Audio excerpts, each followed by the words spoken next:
There's a specific type of person who retires early, and they almost never talk about money the way you'd expect.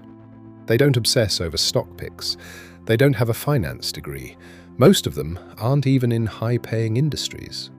But somewhere between their mid-30s and their mid-40s, something clicked, and they walked away from work 15 years before everyone else. The question isn't what they did with their money, it's what they did with their mind. Because here's what the research actually shows. The gap between someone who retires at 65 and someone who retires at 50 isn't usually income. It's psychology. It's the story they told themselves about money, time, and what a good life actually costs. And most people never examine that story, not once. Think about how you learned to think about money. Probably not from a class. Probably from watching the adults around you, how they stressed about bills, how they celebrated raises, how they talked about retirement like it was some distant country they'd visit eventually. That programming runs deep, and for most people, it produces the same result. Work until you're 65, hope your health holds, and try to enjoy whatever time you have left. That's not a plan, that's a default. And defaults are chosen for you, not by you. The people who retire in 15 years didn't just save more, they rejected the default. They looked at the standard script and said, consciously or not, this doesn't have to be my story. That shift sounds small. It isn't. Part 1. The identity problem. Here's something most financial advice completely ignores. A huge number of people can't retire early, not because of money, but because they don't know who they are without a job. Work, for a lot of people, is identity. It's how they answer, so what do you do? It's structure, it's status, it's belonging. Remove it and there's a void, and voids are terrifying. So even when the math works, even when someone has enough saved to walk away, they don't. Because some part of them believes that stopping means disappearing. The people who actually retire early solve this problem before they hit the finish line. They build an identity that exists outside of their career. They have something they're moving toward, not just something they're moving away from. This matters more than people realize. Early retirees who report being happy aren't just financially free, they're psychologically free. They know who they are when no one's watching, when there's no job title to hide behind. So ask yourself, and this is worth sitting with, if you stopped working tomorrow, who would you be? Part 2. The delayed gratification trap. There's a concept in behavioral economics called hyperbolic discounting. It means that humans are wired to prefer a smaller reward now over a larger reward later. The further away the future is, the less real it feels. This is why saving for retirement is hard. The version of you at 65 feels like a stranger. Why sacrifice for a stranger? But early retirees think about time differently. They compress the timeline. Instead of imagining retirement as something that happens in 40 years, they make it concrete and close. They calculate the exact number. They give it a date, a real one. This isn't just motivation, it changes how the brain processes trade-offs. A purchase that costs you 2 days of freedom hits differently than a purchase that costs you $40. People who retire in 15 years aren't more disciplined than everyone else. They're just better at making the future feel real. Part 3. The lifestyle inflation trap, and why it's harder to escape than you think. Here's where most people lose. Not on big decisions, on small ones, repeated every month until there's no margin left. It starts the moment income goes up. New salary, new apartment, promotion, new car, bonus, better restaurants. Each upgrade feels reasonable in isolation, and each one locks in a new baseline, a new floor that's almost impossible to walk back from. This is lifestyle inflation, and it's not about being reckless. Most people doing this aren't reckless.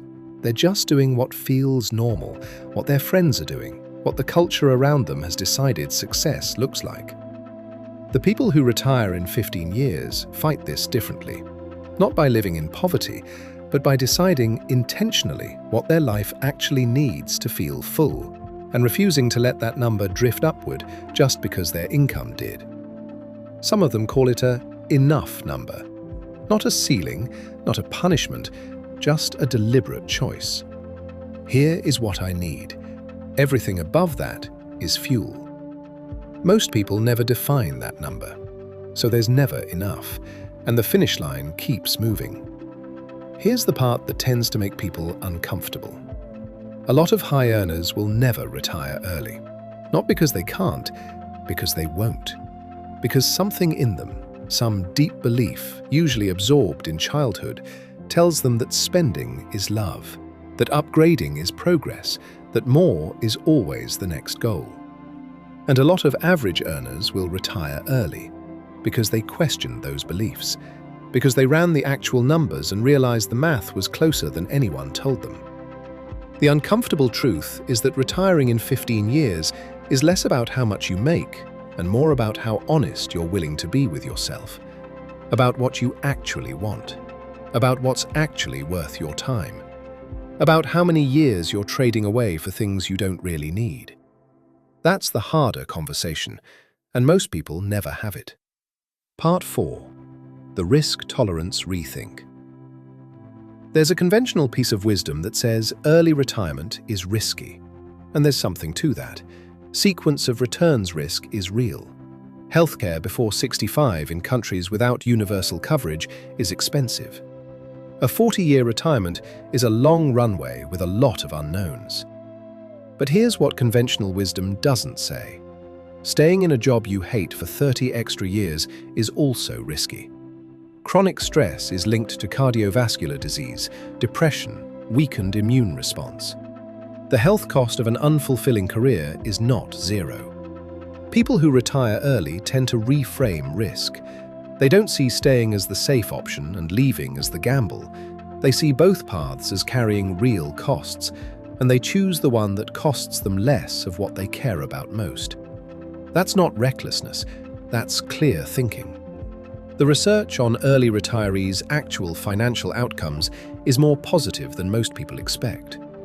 A 2021 study from Vanguard found that retirees who planned deliberately, who built flexible withdrawal strategies and kept some form of part-time income in the early years, had significantly better long-term outcomes than projections suggested. The math, when done carefully, is usually more survivable than fear makes it seem. Part 5. The one number most people never calculate. There's a number called your FI number, Financial Independence Number. It's simple. Take your annual expenses and multiply by 25. That's roughly how much you need invested to live off returns indefinitely, based on the 4% safe withdrawal rule, which has held up across most historical market scenarios, though not all. Most people have never calculated this number, not because the math is hard, because they've never seriously believed early retirement was for them. Write it down. Whatever your annual expenses are, multiply by 25. That is your number. That is the finish line. For someone spending $50,000 a year, that's $1.25 million. For $40,000 a year, it's $1 million even. And every $1,000 you cut from your annual spending removes $25,000 from the target. The lever is bigger than most people think. This isn't magic, it's just math that most people never bother to do because the culture around them said not to bother. Part 6.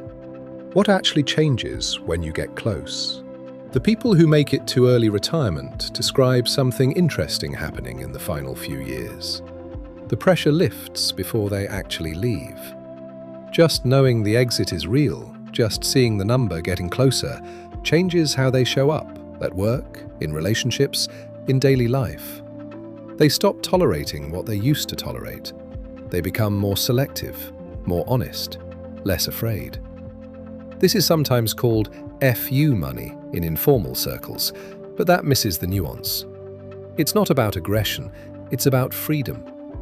When you know you don't have to stay, you can choose to stay or choose to leave on your own terms. That shift in posture, From trapped to free, from reacting to choosing, may be the most underrated benefit of the whole process. And it happens years before the retirement date itself. Here's the one thing to take from all of this. The people who retire in 15 years aren't smarter than you. They're not luckier. They're not born into different circumstances in most cases. They just made a decision, early, clearly, deliberately, that their time was worth more than the things most people spend it buying. They defined what enough meant. They made the future feel real. They built an identity that didn't depend on a job title, and they ran the numbers instead of just hoping the numbers would work out. That's the whole psychology. Not complicated, just rare. Because rare isn't the same as impossible. If this made you think differently about how you're spending your time or your money, go calculate your FI number. Right now, annual expenses times 25. Write it down. Put it somewhere you'll see it, not because it guarantees anything, but because you can't hit a target you've never looked at.